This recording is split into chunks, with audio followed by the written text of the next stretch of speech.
Travancore rulers. കാലഘട്ടം 1729-1758.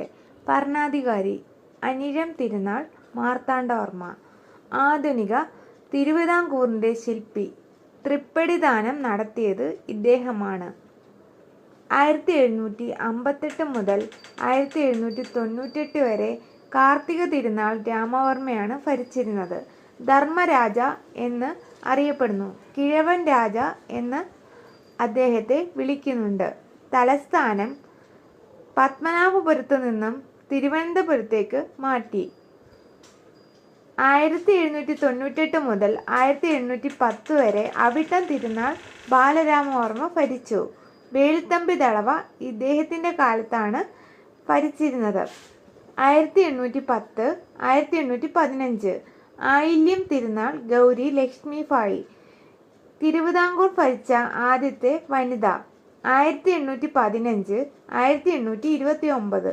ഉത്രം തിരുനാൾ ഗൗരി പാർവതി ഭായി റീജന്റായി ഭരണം നടത്തി വിദ്യാഭ്യാസ മേഖലയിൽ വിപ്ലവകരമായ മാറ്റങ്ങൾ കൊണ്ടുവന്നു. 1829 മുതൽ 1846 വരെ സാതി തിരുനാൾ രാമവർമ്മ ഭരിച്ചു.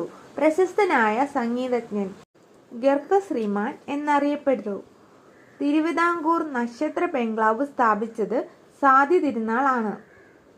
1847 മുതൽ 1860 വരെ ഉത്രം തിരുനാൾ മാർത്താണ്ഡവർമ്മ. ചാന്നാർ ലഹളയെ തുടർന്ന് വിളംബരം പുറപ്പെടുവിച്ചു. തപാൽ സംവിധാനം ആരംഭിച്ചു. 1860-1880. ആയില്യം തിരുനാൾ രാമവർമ്മ. തിരുവിതാംകൂറിന്റെ സുവർണ കാലമായി ഇദ്ദേഹത്തിന്റെ കാലഘട്ടം കരുതപ്പെടുന്നു. 1880-85. വിശാഖം തിരുനാൾ രാമവർമ്മ കാർഷിക മേഖലയിൽ വലിയ പുരോഗതി കൊണ്ടുവന്നു.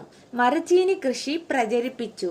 1885 മുതൽ 1924 വരെ ശ്രീമൂലം തിരുനാൾ രാമവർമ്മ ഇന്ത്യയിൽ ആദ്യമായി ഒരു ജനപ്രതിനിധി സഭ പോപ്പുലർ അസംബ്ലി രൂപീകരിച്ചു. 1924-1931. സേതു ലക്ഷ്മി ഭായ് തമ്പുരാട്ടി റീജന്റായി ഭരണം നടത്തി.